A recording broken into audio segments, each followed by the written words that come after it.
नमस्कार साथियों, जेबी क्लिप्स में आपका स्वागत है। साथियों, रामचरितमानस में तुलसीदास जी ने लिखा, और ये हुआ था तभी उन्होंने लिखा, अपने आप से तो लिखा नहीं। क्या कि विनय न माने जलधि जड़ गए 3 दिन बीत, बोले राम सकोप तब भय बिन होय न प्रीत। क्या रामचंद्र जी को जब ये मालूम पड़ा कि सीता जी जो है वो रावण के चंगुल में हैं, रावण की कैद में हैं, रावण ने उनको यहाँ से हरण किया था, तभी वो यहाँ से वो वहाँ पर अभी है लंका में, उनको वहाँ से छुड़ाना है। उनको छुड़ाने के लिए जब उनको लगा कि हमें इस समुद्री रास्ते से किस तरीके से वहाँ पर जाना है लंका में, क्योंकि समुद्र बीच में पड़ गया रामेश्वरम के पास में, जो आजकल आपने देखा होगा। तो उन्होंने कहा कि अभी अब उस पास जाने के लिए हमें समुद्र देवता से रास्ता मांगना है। कैसे रास्ता मांगना है? तो विनय करो, विनय मन नहीं, प्रार्थना करो। और लक्ष्मण जी हालांकि इस बात के विपरीत थे।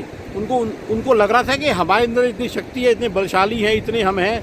उनको अपने बारे में, प्रभु राम के बारे में ज़्यादा विश्वास था कि हम जो करेंगे उसमें कोई रोड़ा नहीं बनेगा, कोई रुकावट नहीं आएगी। तो प्रभु राम ने लेकिन बोला कि नहीं, पहले हमें विनय करनी चाहिए, हमें प्रार्थना करनी चाहिए। तो समुद्र के किनारे पे उन्होंने 3 दिन तक इंतज़ार किया, समुद्र के देवता से प्रार्थना की कि आप हमें रास्ता दे दें, ताकि मैं अपनी सेना सहित, वानरों सहित जो भी मेरे साथ में हैं, मैं वहाँ जा कर के लंका में पहुँच सकूँ। लंका फतेह करने के बाद में सीता जी को वहाँ से मैं अपने साथ में ला सकूँ। तो साथियों, जैसा मानस में लिखा कि विनय करते रहे वो 3 दिन तक, और लेकिन समुद्र ने रास्ता नहीं दिया। समुद्र अपने पूरे वेग में, अरे भाई, लक्ष्मण जी ने बोला कि भ्राताश्री ये ऐसे नहीं मानेंगे। बोले नहीं, अभी थोड़ा और इंतजार करें। जब 3 दिन बीत गए तो फिर जो है उन्होंने कहा कि विनय न माने जल्दी जल गए 3 दिन बीत, बोले राम सकोप, गुस्से में आकर के बोले एकदम से टमटमा करके कि लक्ष्मण भय भी न होए न प्रीत। अब मैं दिखाता हूँ, अब मैं इनको बताता हूँ कि मैं कौन हूँ। अरे भाई, मैं इनके आगे प्रार्थना कर रहा हूँ, मैं उनके रिक्वेस्ट कर रहा हूँ कि भाई हमें रास्ता दे दो, ये मान नहीं रहे। आप लाओ मेरा धनुष बाण, मैं दिखाता हूँ मैं क्या चीज़ हूँ। तो कहते हैं कि अस कही श्रीपति चाप चढ़ावा, ई मति लक्ष्मण के मन भावा।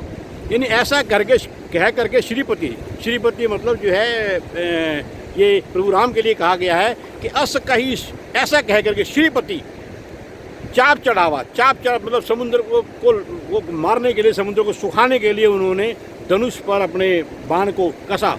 अस कही श्रीपति चाप चढ़ावा, ई मति लक्ष्मण के मन भावा। ये विचार लक्ष्मण को बड़ा अच्छा लगा कि भ्राताश्री ने अब सही काम किया है, विनय की कोई जरूरत ही नहीं है।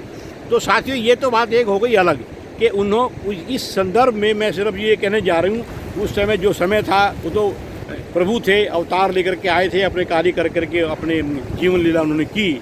तो साथियों, अगर हम अपने जीवन में भी हर बात में सिर्फ प्रार्थना करें, किसी से पैसे लेने, किसी से काम करवाना है, किसी के साथ में हमारा कुछ ऐसा काम रुक गया, हम उससे प्लीज़ प्लीज़ प्लीज़ प्लीज़ करते रहें। साथियों, कई बार हमें कठोर बनना पड़ेगा, या फिर अगर हमारे स्वभाव में नहीं है तो कठोर स्वभाव वालों को बीच में डालना पड़ेगा, तब आपका वो काम पूरा होगा।